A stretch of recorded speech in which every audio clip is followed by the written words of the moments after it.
Hi friends! I'm here with a pretty weird car today, because today I'll be working on a Ford. Now you'll may be wondering why there's a Ford in my garage. Well, my colleague asked me if I could replace his timing belt, and since I'm still waiting until I can take my Volvo 850R to the painter, I figured I could do it today. Oh, and for those of you that are waiting for the follow-up on my 850R project, I'll take that to the painter next week, so stay tuned. But for now, it's Ford time. Now first let's pop the hood, and I think Ford has a pretty weird way to open a hood. Well, it is pretty easy, but it's hidden behind the logo.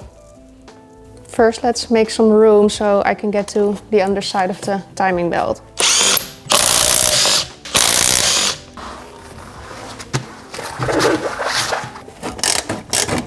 Let's remove this cover real quick too, since I noticed it's only 6 screws, I believe.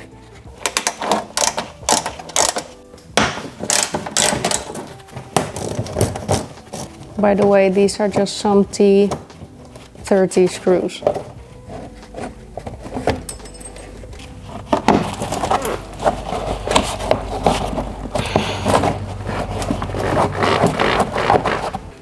Just noticed there's a few more screws on the underside too.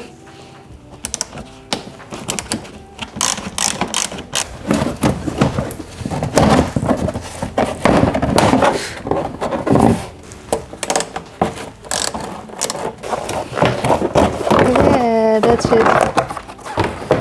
A couple more screws than expected, but I think it's easier to just remove this instead of struggling to get behind it and everything. Now I'm just going to try and remove the drive belt by turning the engine.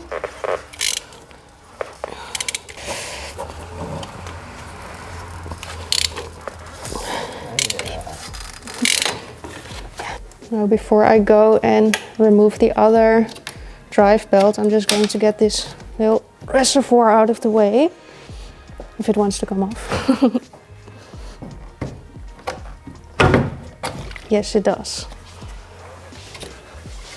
Now I'm just going to undo these 4 bolts of that pulley, and then when the pulley comes off I can go and remove the drive belt, of course.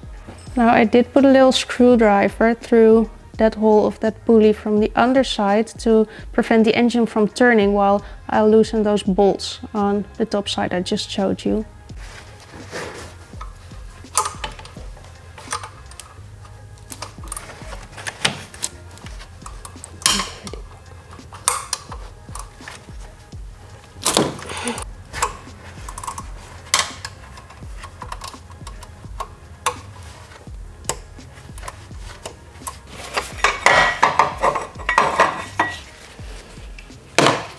And there it is.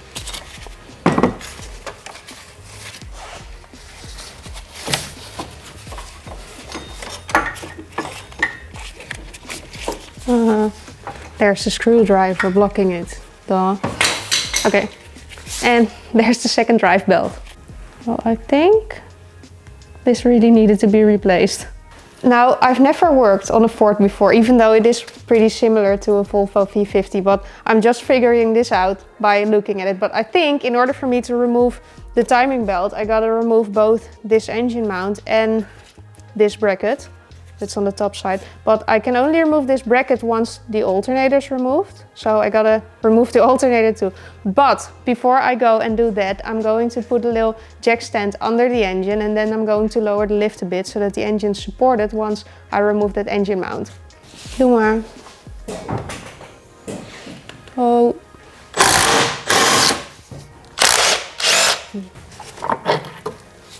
Now I'm going to try and see if I can remove this cover without removing this bracket first. And to do that I'm going to release all these 8mm bolts.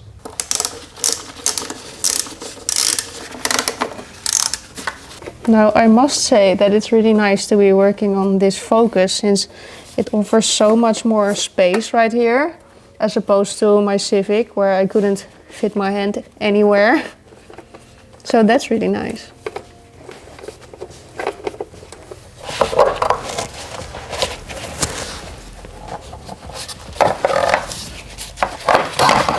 Okay, that was pretty stuck, but there it is. And we can now see the timing belt. Now, as you can see, I was able to remove the timing belt cover without removing this bracket, but I can't remove the timing belt itself because it's behind it. So I still gotta remove the alternator and this bracket. But like I said, I'm just figuring this out as I go. So that's why I can't tell you the order in which to remove certain parts before doing this. So yeah, we're just figuring out together.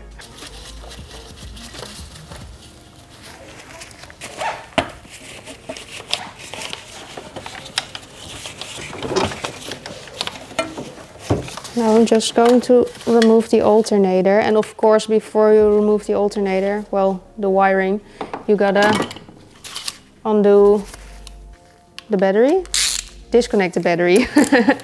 But I did that right at the beginning. I kind of forgot to mention it, but don't forget to do that.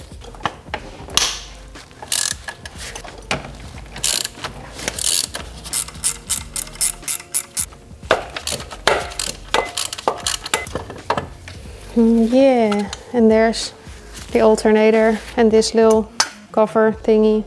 I don't know what you call this. And now that I got the alternator removed, I can go and undo these bolts, and then we can remove this bracket.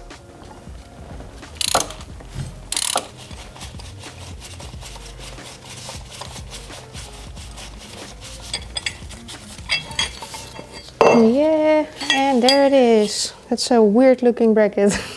Look, it says Fomoco, Ford Motor Company, I believe. Now this is the camshaft locking tool that I'll be using.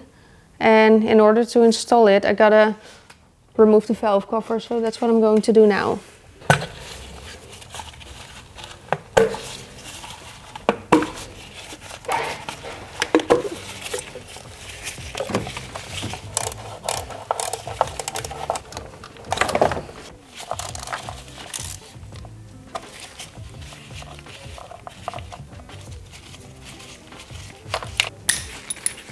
Hi.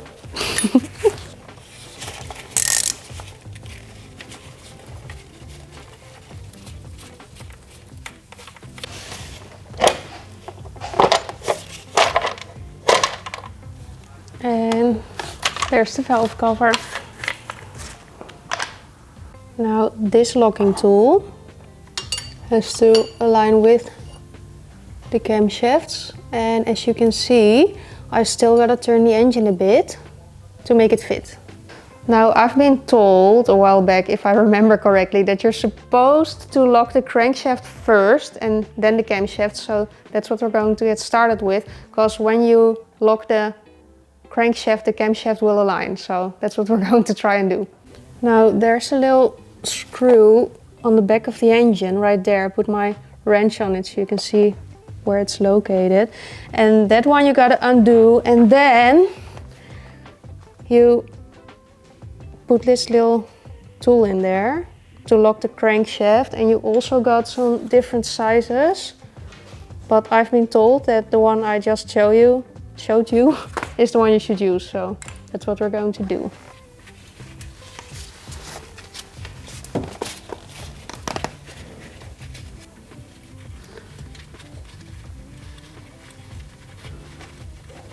Alright, that's in place. Now let's go and turn the crankshaft a bit and see if it locks. Yeah, there it is. It's now locked. Now let's see if the camshafts align with the tool. Now this doesn't align quite yet, so I think I've used the wrong plug to lock the crankshaft, and now I'm going to try and put a thicker one in. Now as you can see, the one on the right I just installed, but I think I gotta install the one on the left. So let's try that now. All right, after some wiggling, it's now in place, so we can go and remove the timing belt. Yay. Now onto the part that I've been nervous about this entire day, and that's to loosen the crankshaft bolt, because I know they can be super stuck. I don't know about these Fords, but on Hondas and everything they can be super stuck. So let's try with the Makita first, and hopefully it will come off already.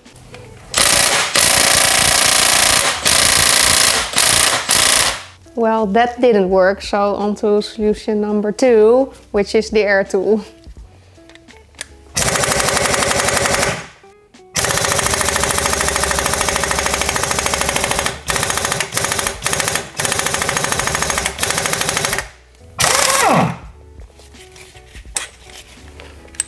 And that worked.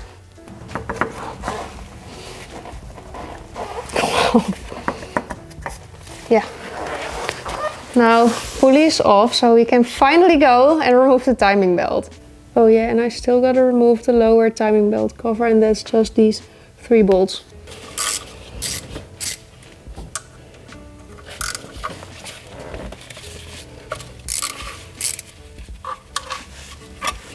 Now let's loosen the tensioner, which has 1 bolt in the middle.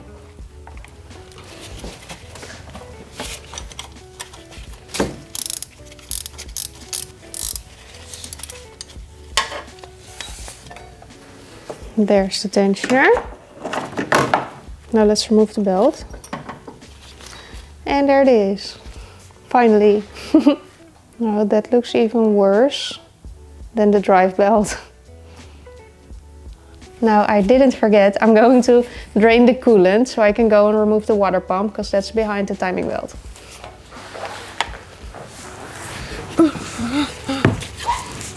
Dan nog verder los. Now that that's all drained, I can go and remove the water pump.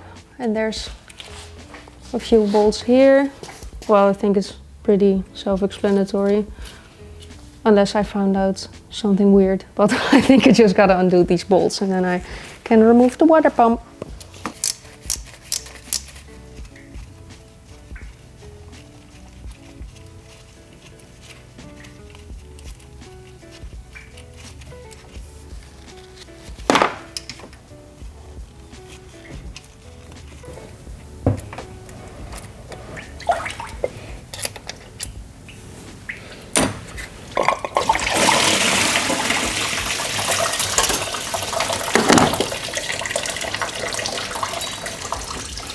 There it is.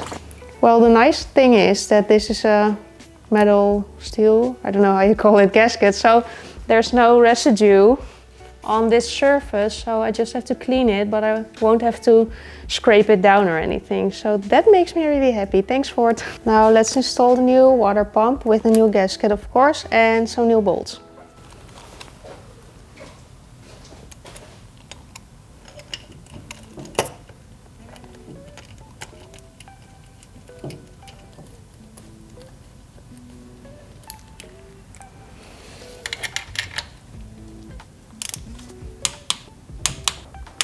Now let's go and install the new tensioner, and then we can go and install the timing belt. Now I'm sorry for not wearing gloves, but the gloves I was wearing were a bit too big for me, and I'm a bit scared that they will get stuck between the timing belt and these gears or something. So it's just for now.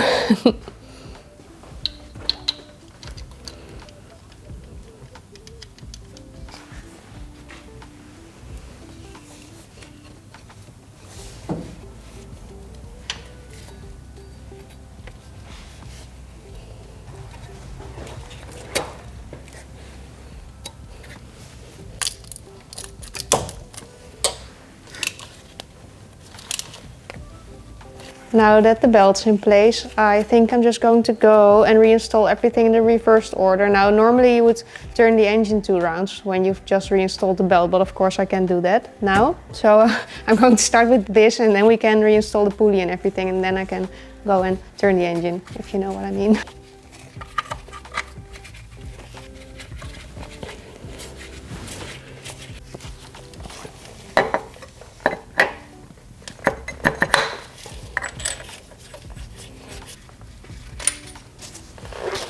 There's the pin.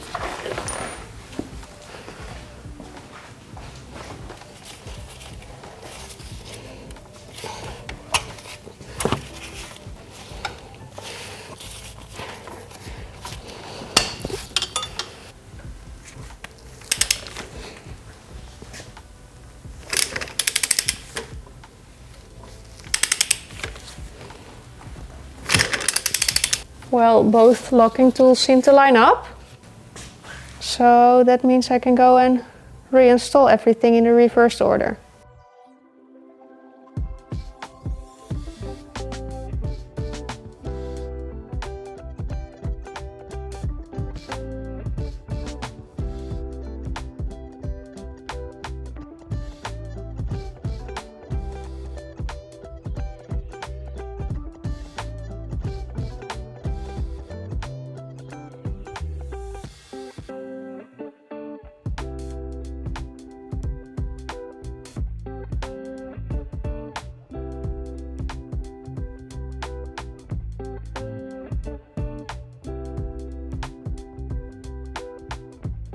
Alright, now I've been struggling with putting this drive belt in place for the past hour because it's a stretchy belt. And what we came up with, me and Pascal, by the way, because he's helping me film, but he helped me tackle this problem too. We did install this pulley and we also installed the lower belt of the alternator, and then we're going to use this little tool that we're going to put right there and also on this upper side of the alternator, if you understand what I mean. Well, you can see it. And then one of us is going to push it like so, and then the other one can put the bolt through, because this is really hard and you have to tension it like so. But yeah, that's what we're going to do. So in case you're doing this yourself, I just wanted to explain it to you.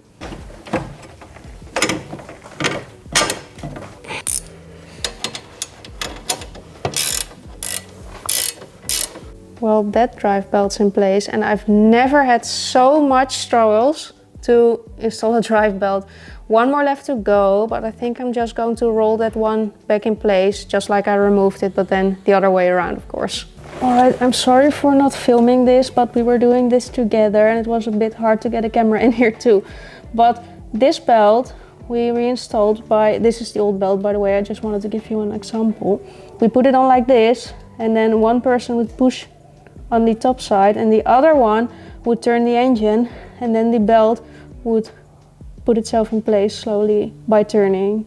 I hope you understand what I mean, but I'm sorry for not filming, but that's what we did.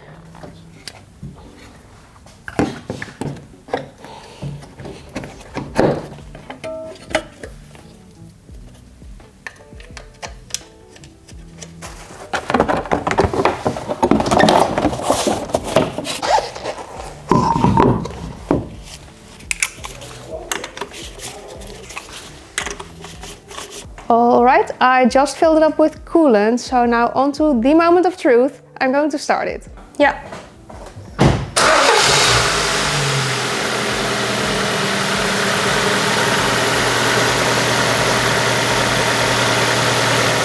Alright, I think I'm going to call it a day now. Lesson of today is don't try to install drive belts on a Ford on your own. But yeah, we made it together, luckily. And thank you guys so much for watching. Don't forget to like and subscribe, and I hope to see you next time. Bye!